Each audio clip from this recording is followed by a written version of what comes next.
Hola Simanauta, hoy vamos a ver un video súper interesante. Vamos a hablar de la capacidad de proceso. Algunos se preguntan, ¿para qué utilizo el PP? ¿Para qué utilizo el CP? ¿Para qué utilizo el PPK? ¿Para qué utilizo el CPK? Son términos que vamos a discutir en este video y que vamos a explicar claramente. Sin embargo, quiero señalarle que este tipo de herramientas lo que nos ayuda es a identificar los problemas. Nos ayuda, entre otras cosas, a identificar si nuestro proceso es capaz y es estable.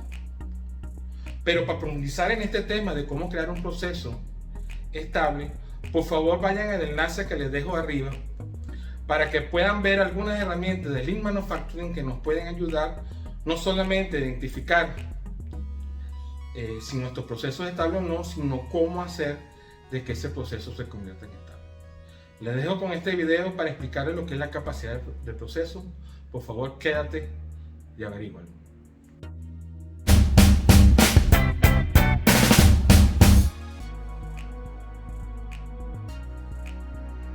Hola Simanautas, mi nombre es Pedro. Antes de explicarles todo lo relacionado a la capacidad de proceso, vamos primero a definir qué es un proceso.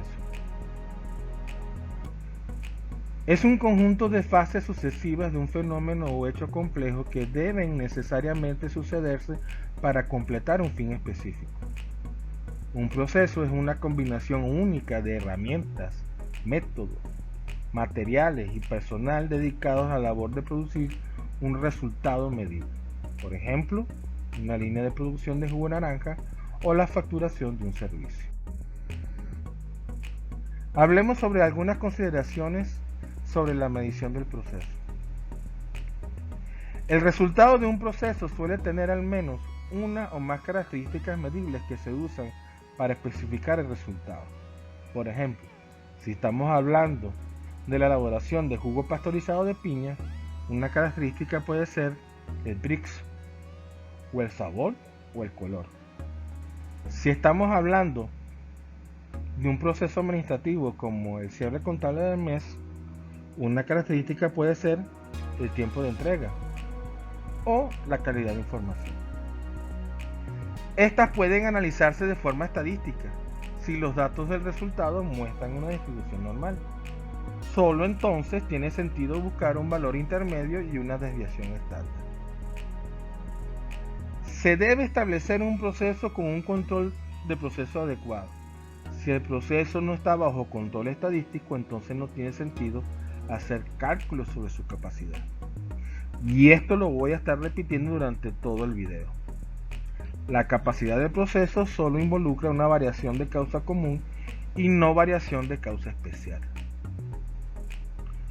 Una serie de datos se deben obtener a partir del resultado del proceso. Cuantos más datos se incluyan, más preciso será el resultado. Sin embargo, a partir de 17 mediciones, ya es posible hacer las primeras estimaciones. Estas deberían incluir la variedad normal de las condiciones de producción o de servicios, los materiales y el personal que forman parte del proceso.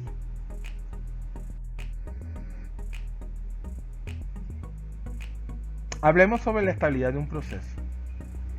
La salida de un proceso se considera estable cuando existe solo variación generada por las causas comunes de variación. Las causas comunes se originan de los elementos básicos de un proceso, como la maquinaria, la mano de obra, métodos, mediciones, materiales y medio ambiente.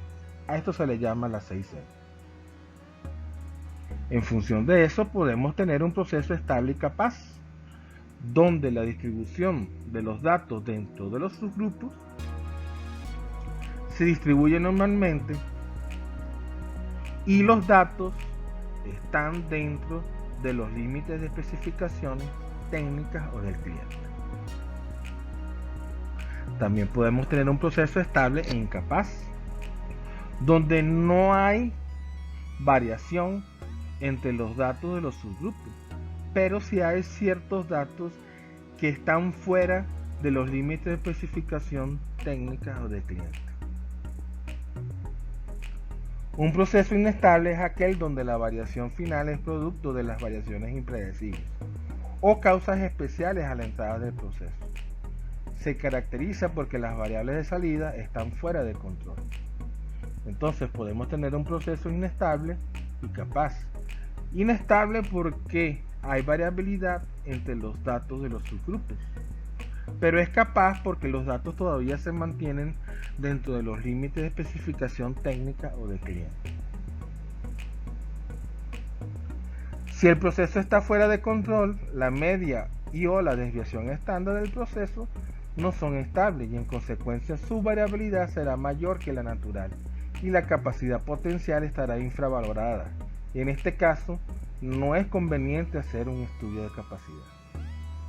Como muestra la imagen, hay cierta variabilidad entre los subgrupos y algunos de sus datos están fuera de los límites de las especificaciones técnicas o del cliente. Entonces, ¿qué es la capacidad de proceso? Si bien estamos acostumbrados a asociar el término capacidad al potencial de producción o volumen máximo que una planta, línea o estación es capaz de producir, Davis R. Bowles definió la capacidad de proceso en su libro Measuring Process Capability: Techniques and Calculations for Quality and Manufacturing Engineers, como la habilidad de un proceso de cumplir con las expectativas del cliente.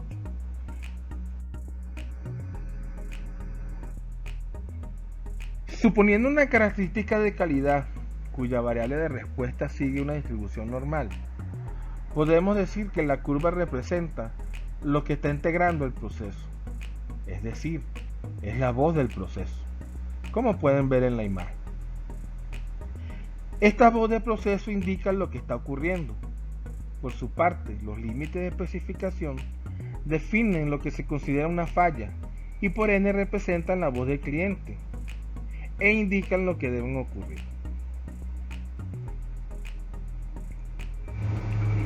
Podemos ver entonces que sería deseable que la voz del proceso esté siempre dentro de la voz del cliente. Pero ¿qué tanto dentro?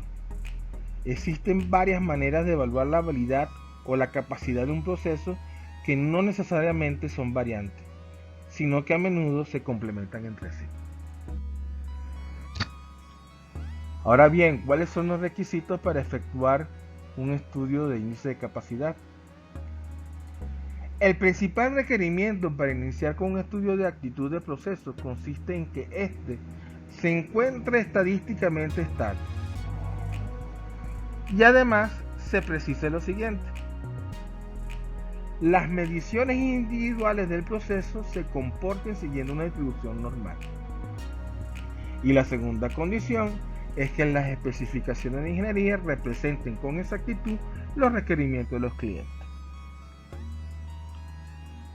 Cuando se ha identificado desviaciones en el comportamiento estadístico de las mediciones de alguna característica de calidad, la evaluación de la capacidad de proceso inicia después de que las causas especiales han sido identificadas, analizadas y corregidas. Por ende, muestran un proceso dentro de control estadístico. ¿Cómo se clasifican los índices de capacidad? Con respecto a su alcance temporal, a corto plazo o capacidad potencial, a largo plazo o también llamado capacidad global o capacidad de desempeño del proceso. Ahora es necesario que les explique la diferencia entre variación a corto y largo plazo. Esto es esencial para entender la estadística inferencial en el enfoque Six Sigma. Existen dos maneras de expresar la variabilidad dentro de un proceso.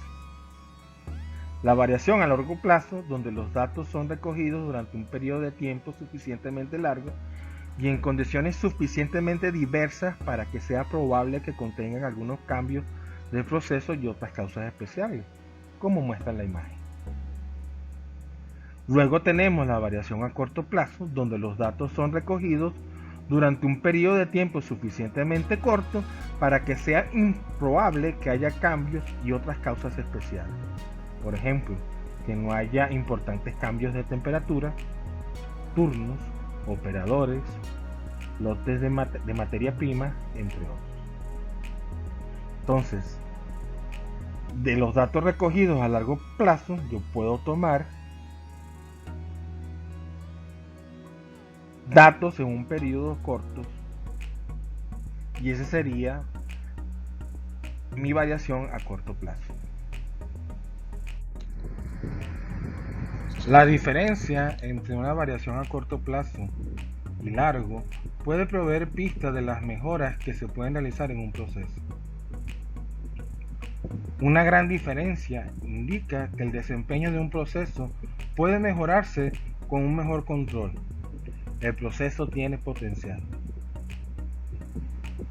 Una pequeña diferencia indica que ya el proceso está controlado. Si se necesita mejorar el desempeño, habría que rediseñar el producto o el proceso, probablemente a través de cambios en la tecnología. El proceso está al límite de su potencial.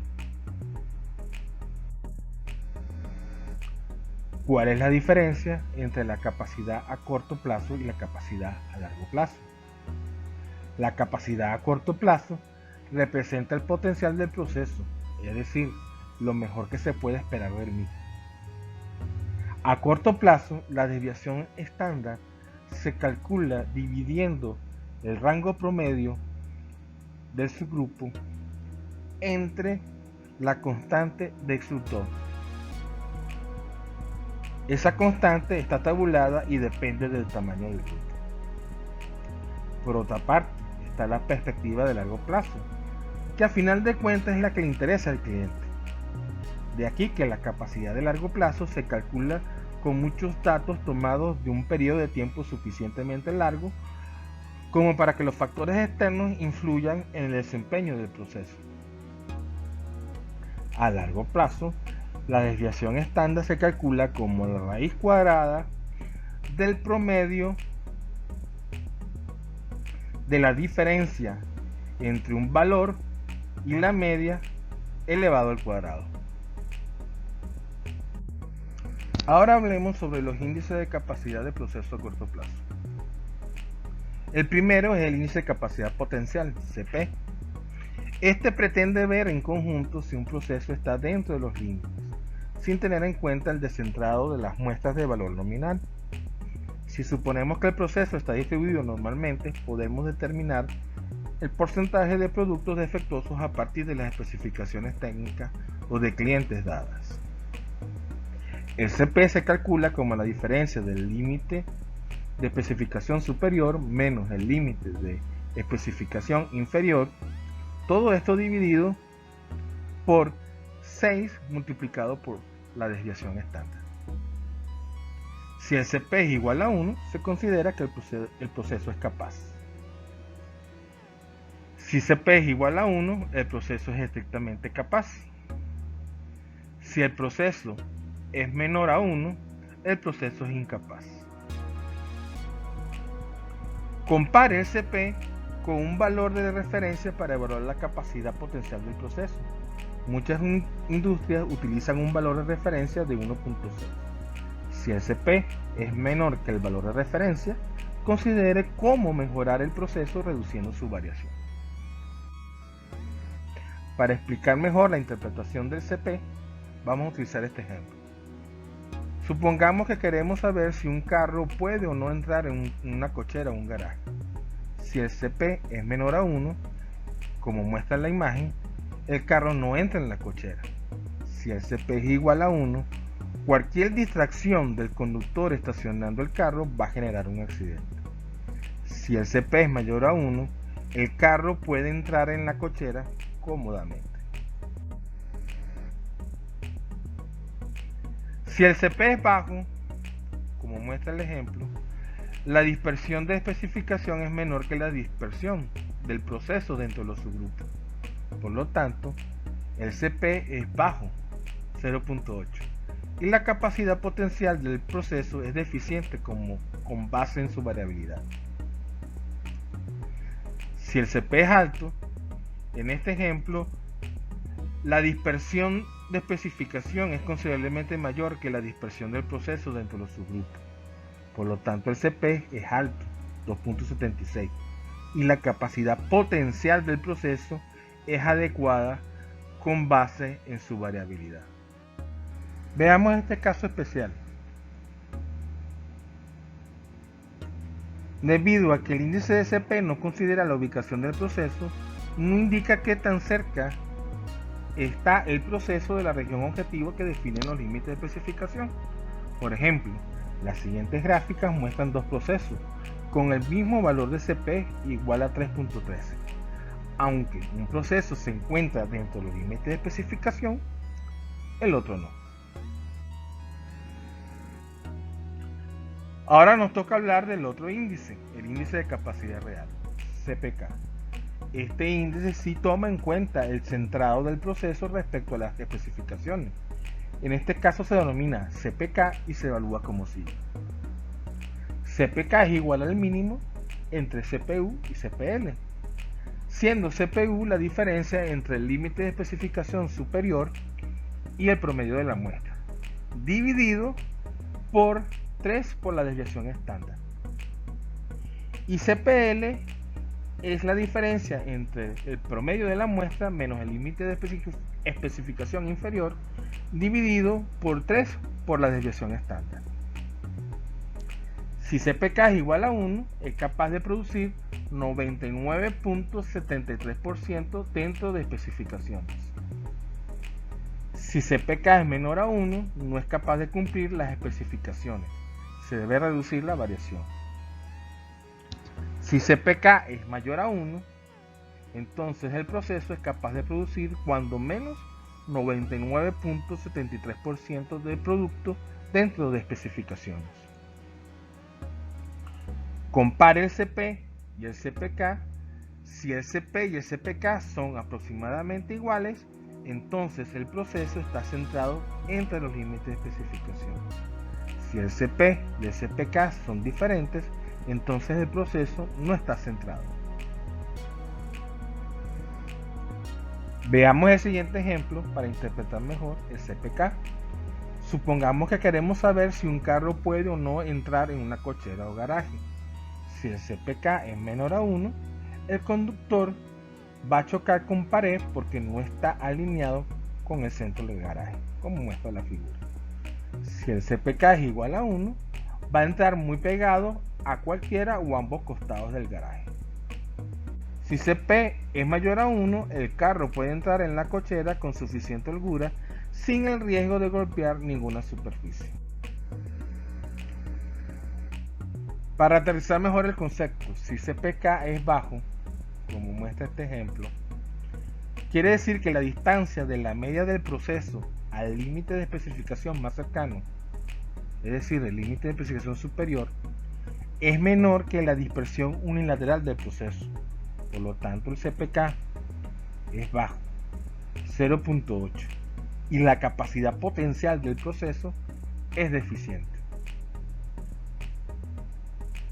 Si el CPK es alto, como muestra el ejemplo, la distancia de la media del proceso al límite de especificación más cercano, es decir, el límite de especificación inferior, es mayor que la dispersión unilateral del proceso. Por lo tanto, el CPK es alto, 1.64, y la capacidad potencial del proceso es adecuada. El CPK puede ser negativo, y sucede cuando la media es menor que el límite de especificación inferior, como muestra la imagen, o cuando la media es mayor al límite de especificación superior. El índice CPK solo representa un lado de la curva del proceso y no mide cómo funciona el proceso en el otro lado de la curva. Por ejemplo, las gráficas siguientes muestran dos procesos con valores de CPK idénticos.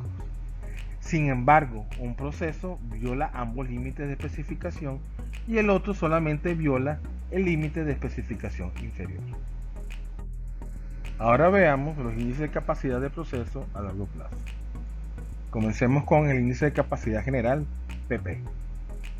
En el ámbito de la mejora del proceso, el índice de prestación del proceso o índice de desempeño del proceso es un valor estimado de la capacidad del proceso durante su fase inicial, antes de que sea sometido a un control estadístico.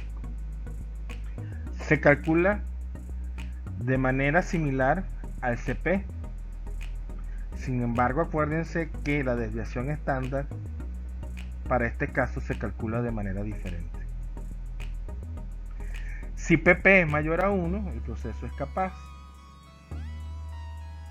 Si PP es igual a 1, el proceso es estrictamente capaz.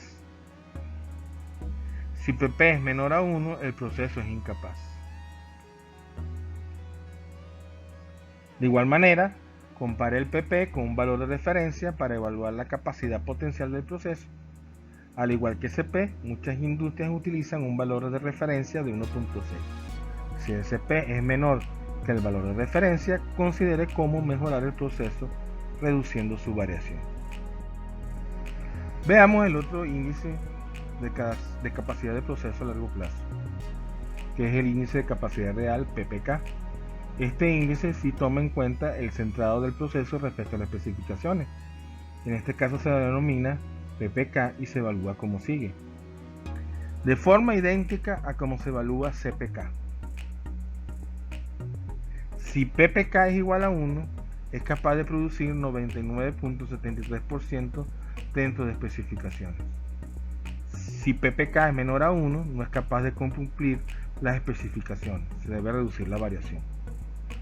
Si PPK es mayor a 1, quiere decir que el proceso es capaz de producir cuando menos 99.73% de productos dentro de la especificación.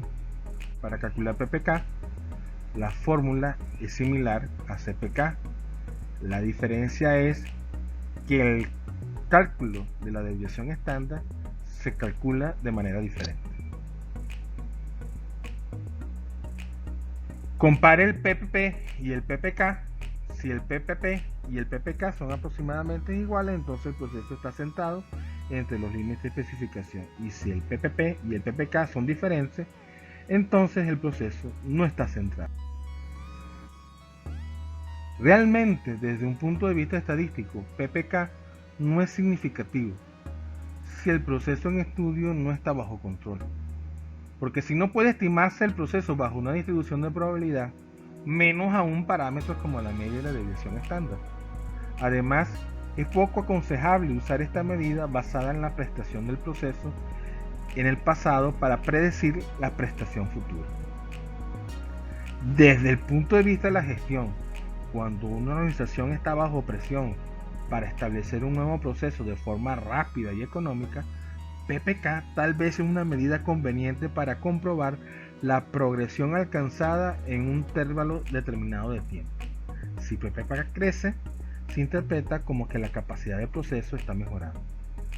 El riesgo es que PPK se tome para determinar si un proceso está preparado para producción antes de que todos los problemas se hayan eliminado. ¿Cuáles son los usos de esta herramienta?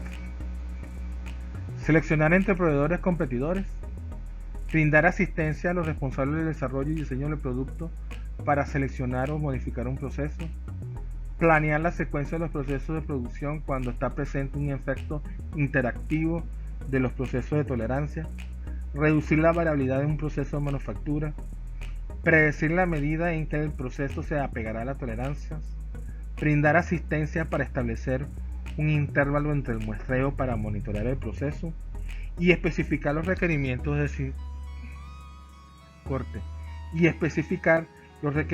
desempeño para el equipo nuevo. Continuando con la explicación de la capacidad del proceso, vamos a hacer un ejercicio. En una panadería se hacen panes franceses. Se considera que los datos están distribuidos normalmente. Tiene una media de 213 gramos y una varianza de 6.25 y está bajo control estadístico.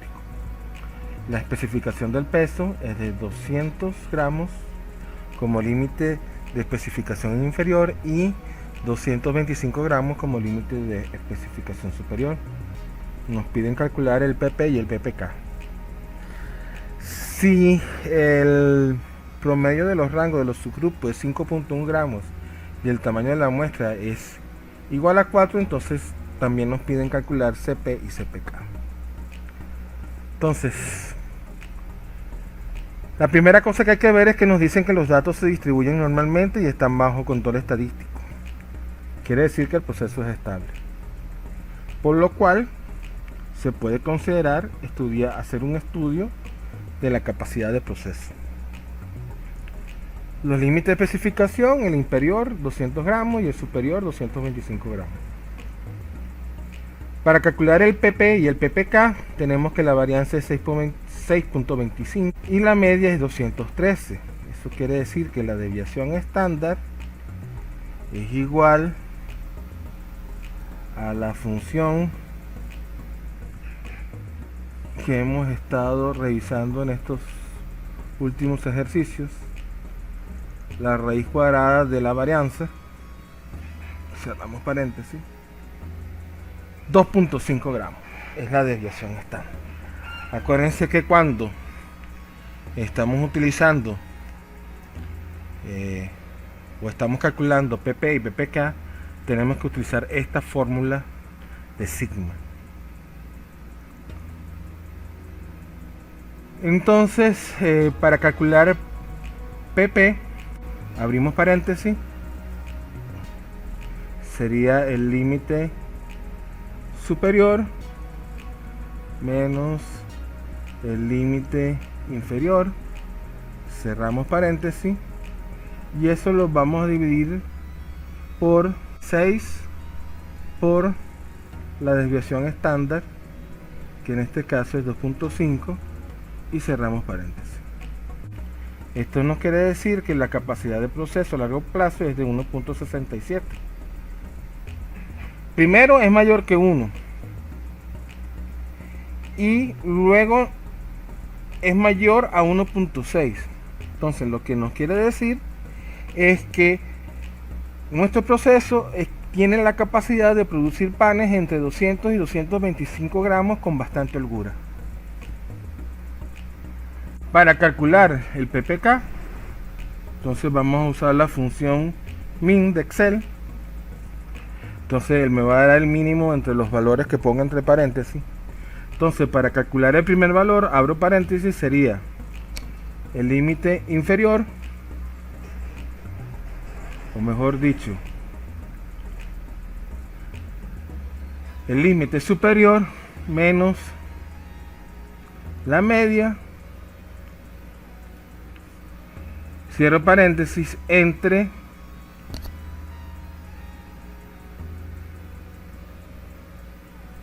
por, o vamos a abrir paréntesis, abrimos paréntesis, 3 por la desviación estándar, cierro paréntesis, coloco una coma y voy con el otro índice, que sería la media menos el límite de especificación inferior, cierro paréntesis, entre, abro paréntesis, 3 por la desviación estándar, cierro paréntesis de la multiplicación y cierro paréntesis de la función min, le doy enter. Entonces nos dice que el PPK es 1.6, eso es mayor que 1, entonces nos quiere decir que la distribución está centrada y es mayor que 1.3, entonces quiere decir que tiene más holgura todavía. Vamos con el cálculo de CP y CPK. Vean que la única diferencia que hay en el cálculo es que en vez de usar esta fórmula de sigma, vamos a usar esta. Como nos está diciendo que el tamaño de la muestra es 4, como n es igual a 4, buscamos en una tabla de gráficos de medias y encontramos que para n igual 4, las constantes de sub 2 es 2.059.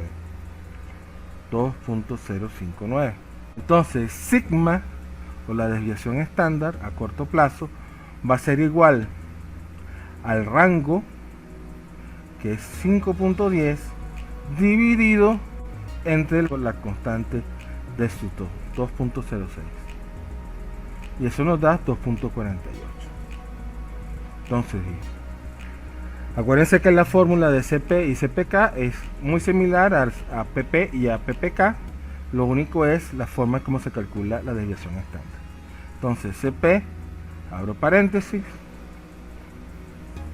sería igual al límite superior menos el límite inferior, cierro paréntesis, y eso lo voy a dividir entre la multiplicación de 6 por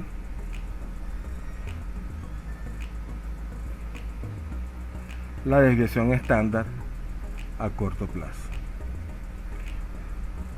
y eso me da 1.68.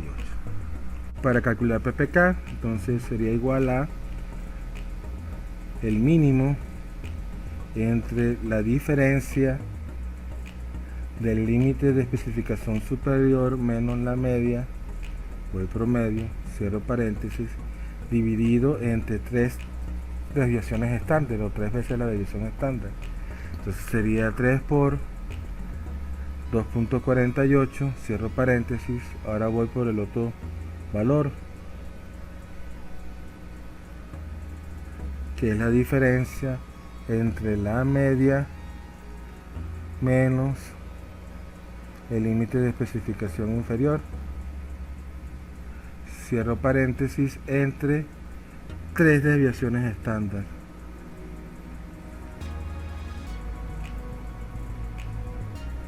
Y cierro paréntesis. Y eso me da un CPK de 1,61. Lo que me está diciendo es que CP y CPK son mayores o iguales que 1. Entonces quiere decir, por un lado, que a corto plazo el proceso tiene la capacidad de producir panes entre 200 y 225 gramos, y por otro lado el CPK me está diciendo que la distribución está centrada. Vean que el CP es mayor a 1.6 y el CPK es mayor a 1.33, por lo cual hay suficiente holgura entre los límites de especificación. Vamos a jugar un poquito con la fórmula. Vamos a ver qué pasa si aumento la desviación estándar, es decir, si coloco una varianza de 20. ¿Okay?